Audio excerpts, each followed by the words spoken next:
بسم الله الرحمن الرحيم والصلاة والسلام على أشرف المرسلين. Salam alaikum, bonjour tout le monde. Toujours avec le module interface en machine, chapitre numéro 2. Aujourd'hui, on va voir la partie numéro 4, l'agencement de l'interface des dispositions des éléments, et on va voir la gestion de l'espace à disposition. Pour côté organisation de l'espace, nous avons que l'agencement des informations et des éléments d'interaction joue un rôle important dans l'utilisabilité d'une interface. La vision constitue le système perceptif le plus développé chez l'humain. Il faut donc accorder une attention particulière à la manière de présenter les éléments dans l'interface. Nous avons que l'utilisateur ne parcourt pas toujours l'écran de la même manière. Des études expérimentales ont montré que l'utilisateur adopte deux stratégies différentes. Donc, premièrement, lors de la première vision de l'écran, c'est l'exploration rapide.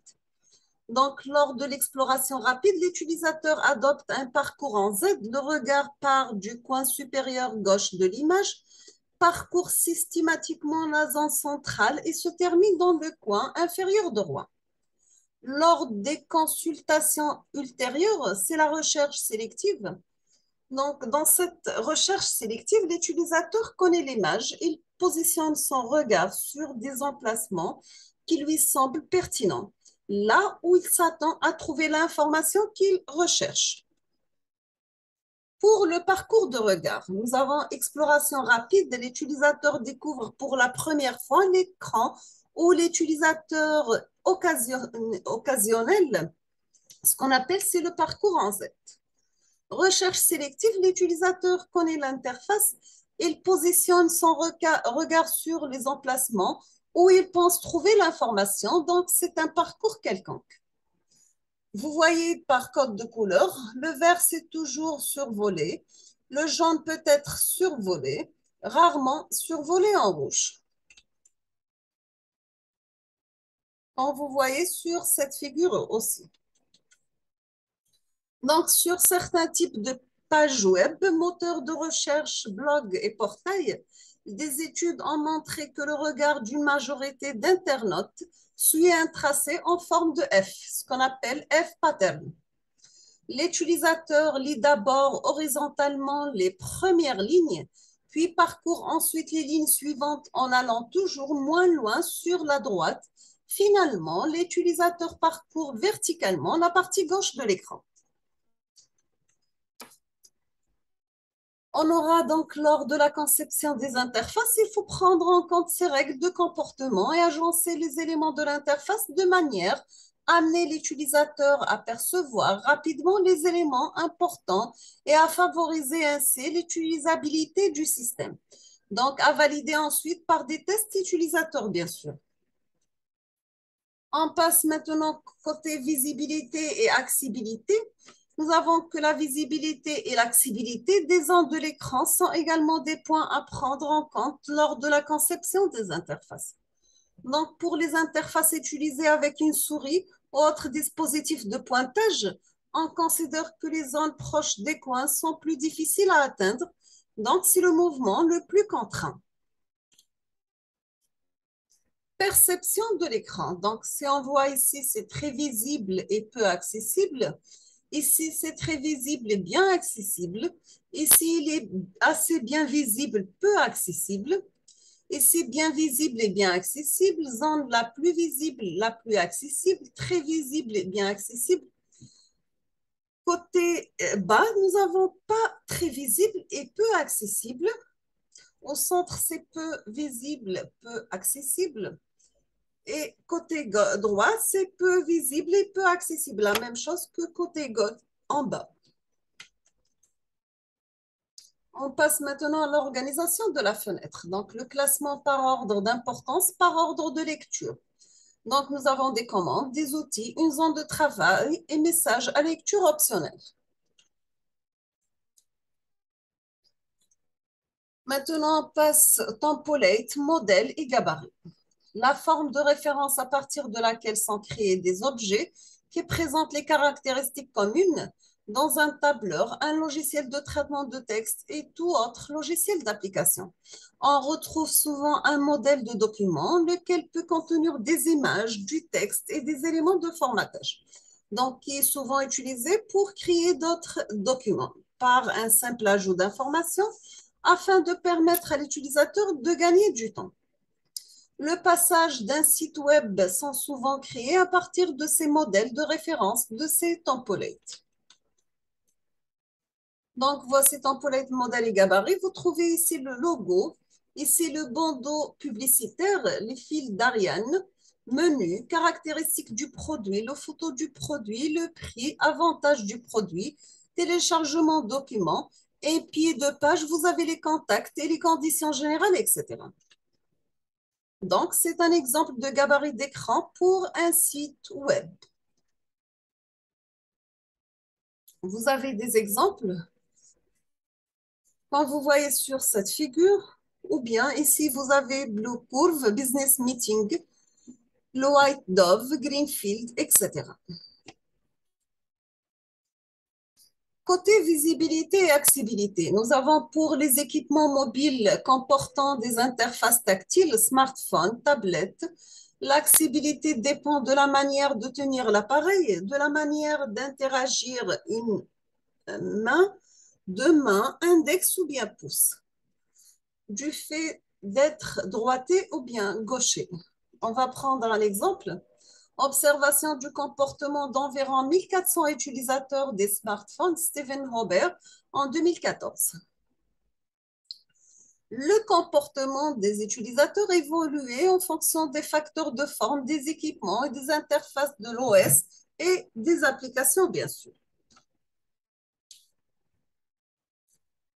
Nous avons ici, par code de couleur, que les zones facilement accessibles dépendent grandement de la manière de prendre en main et d'interagir avec l'équipement mobile.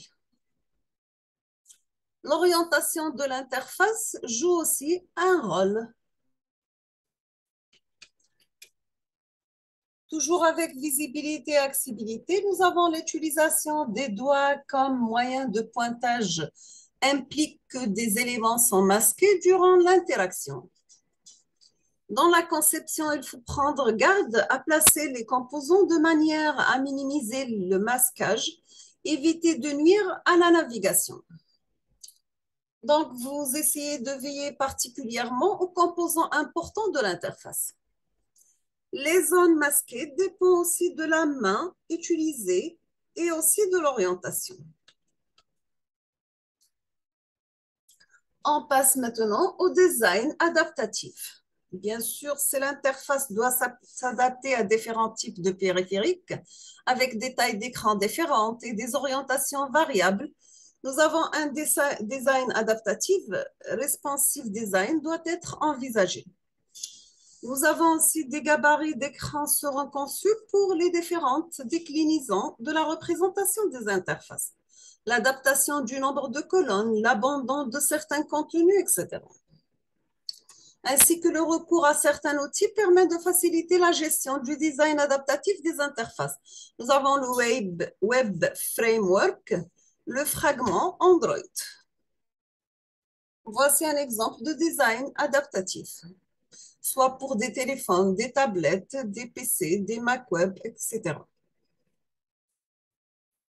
Maintenant, pour le parcours du regard, c'est l'influence. Donc, naturellement, le parcours de regard est fortement influencé par le contenu et par les éléments de mise en forme de l'interface.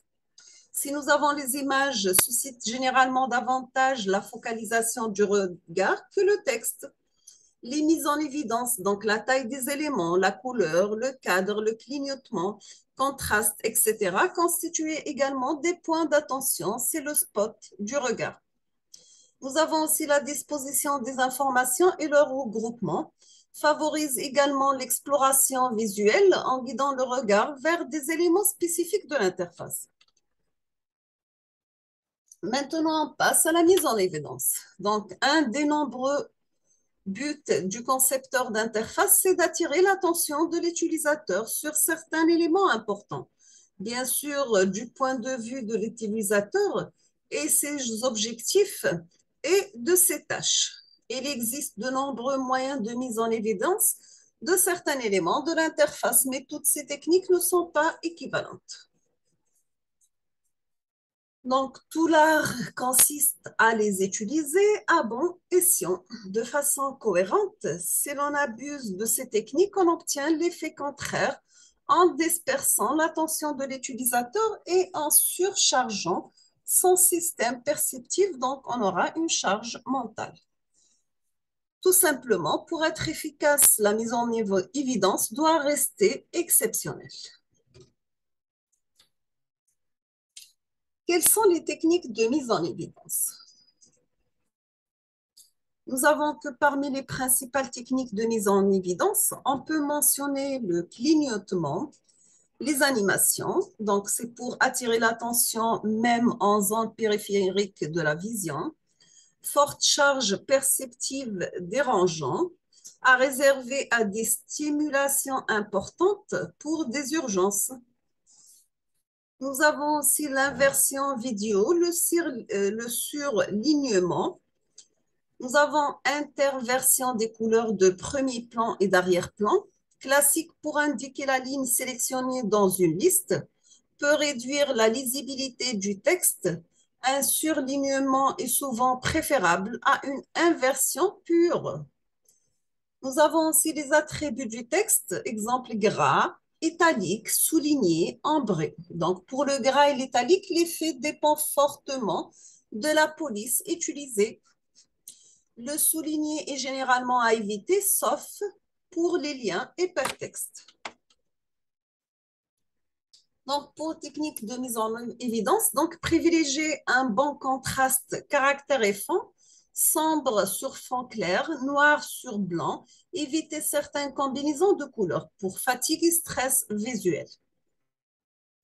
Donc, voici un tableau pour des couleurs de caractère au symbole avec des couleurs de fond à utiliser ou bien à éviter. Nous avons aussi que la police de caractère, le texte utile pour des textes lents ou bien paragraphes.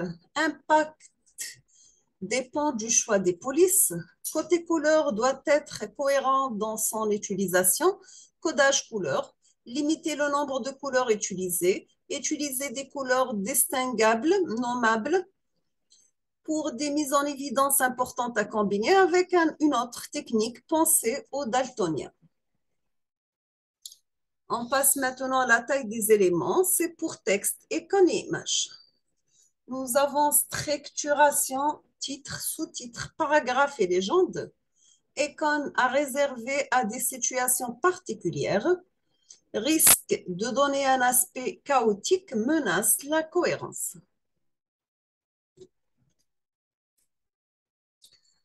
Toujours avec les techniques de mise en évidence, nous avons l'encadrement, ce qu'on appelle bordure.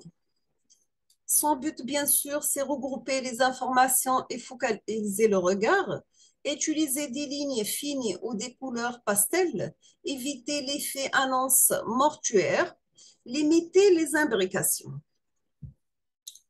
Pour les puces ou bien les bullets, c'est mettre en évidence des lignes de texte, celles que vous lisez par exemple, attirer le regard sur des points d'entrée visuelle, permettre une numérotation des points facilitant le référencement.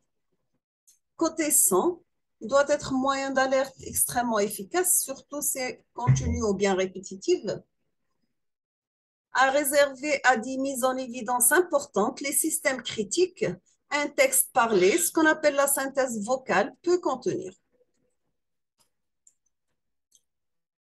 Maintenant, on passe à la charte graphique.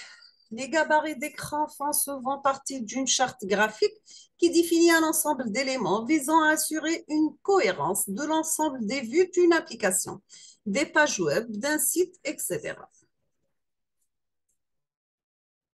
Donc, la charte graphique définira en outre les polices de caractères à utiliser, la taille des éléments, la palette de couleurs à utiliser, ce qu'on appelle codage de couleurs, le style de conception des icônes ou bien une palette d'icônes, les espacements et les marges entre et autour des éléments, la justification des textes, les textures, les images d'arrière-plan, l'ombrage et les bordures.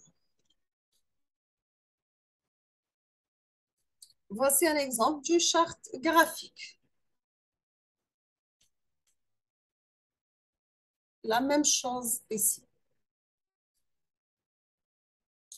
Donc, nous sommes arrivés à la fin de cette quatrième vidéo pour le chapitre numéro 2. Je vous remercie infiniment pour votre attention. Comme toujours, n'hésitez pas si vous avez des questions et à la prochaine vidéo, Inch'Allah. Merci beaucoup.